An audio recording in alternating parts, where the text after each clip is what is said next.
Hi friends, நம்ம தளபதியோட அரசியல் பயணத்தில் அடுத்தடுத்து அவரோட அதிரடியான செயல்களை பார்த்து நம்ம ஊர் அரசியல்வாதிகள் நிறைய பேர் மிரண்டு போயிருக்காங்க. அதுக்கேற்ற மாதிரி இந்த வருஷ கல்வி உதவித்தொகை விழாவில் நம்ம தளபதி தரமான 2 சம்பவங்களை செய்ய போறாரு. வாங்க தளபதி புதுசா என்ன செய்ய போறாருன்னு பார்க்கலாம். போன வருஷம் நடந்த கல்வி உதவித்தொகை விழாவை விட இந்த வருஷம் மாணவர்கள் சந்திப்பு நிகழ்ச்சியை பிரம்மாண்டமா நடத்துறதுக்கு ஏற்பாடுகள் எல்லாம் தயார் நிலையில இருக்கு. தளபதி விஜய் 10ஆம் வகுப்பு 12ஆம் வகுப்பு எக்ஸாம்ல முதல் 3 இடங்கள் பிடித்த மாணவர்கள் 1500 பேருக்கு ஊக்கத்தொகை கொடுத்து அவங்கள உற்சாகப்படுத்த போறாரு.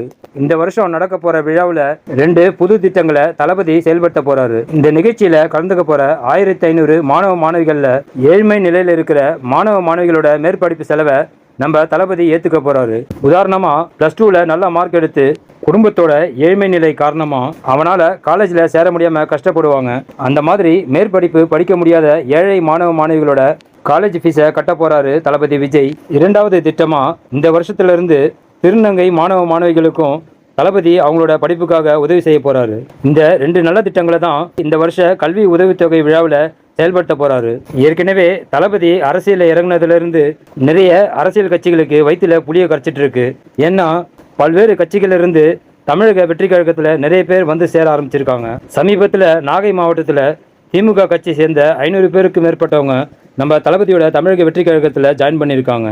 அடுத்ததா கட்சியோட கொடி, கட்சி சின்னம் இது 2ஐயும் அறிவித்து முழு நேர அரசியல் இறங்கின பிறகு நிறைய பேர் மாற்று கட்சியிலிருந்து தமிழக வெற்றி கழகத்தில் சேருவாங்க.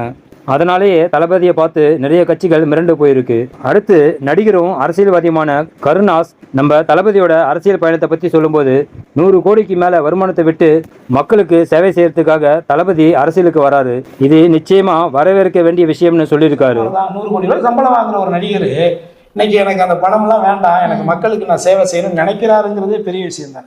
ஓகே ஃப்ரெண்ட்ஸ், வீடியோ பற்றின உங்கள் கருத்துக்களை மறக்காமல் கமெண்ட்டில் சொல்லுங்கள். நெக்ஸ்ட் வீடியோ சந்திக்கலாம். ஓகே, தேங்க்யூ, பாய்.